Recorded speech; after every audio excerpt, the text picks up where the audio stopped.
Warzone is to get points, you have to ash, right?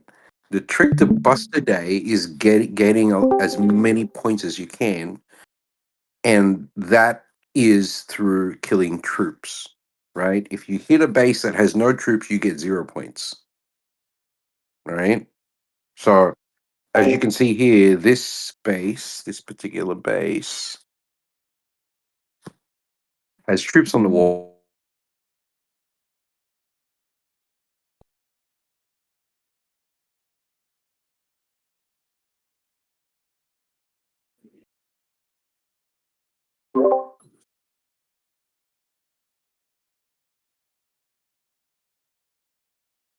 Sorry, is that better?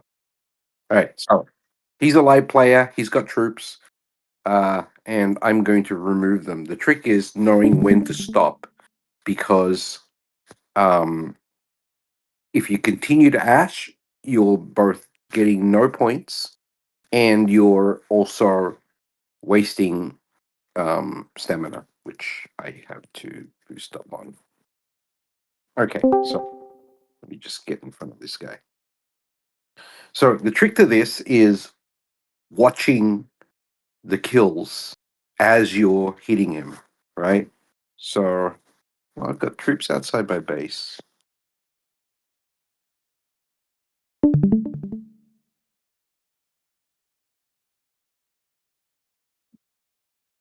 All right, good.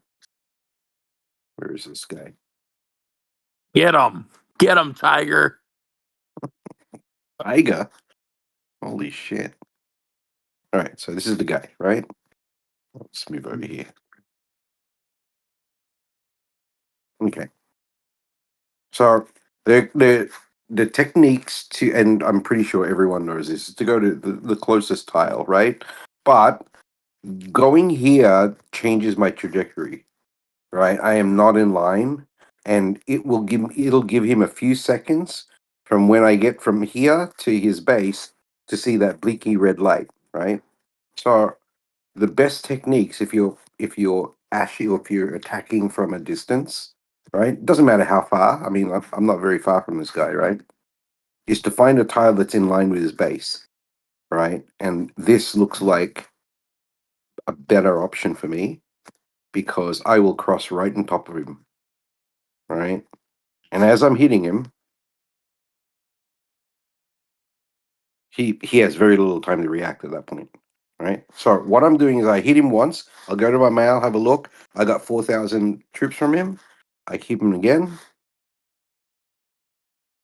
right? And usually I'll probably get about 5 hits in until I get to the point where I'm got maybe 500, less than 500 troops from him, and I'll constantly check this. And if I'm still above 1,000, I'll just keep on hitting.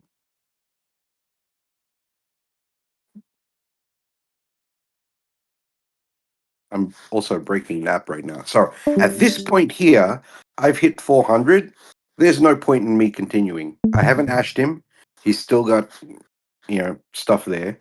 But why would I keep on going if I'm not going to get maximum points out of him, right? And leave him at that point. He's worthless unless he's sitting on our server.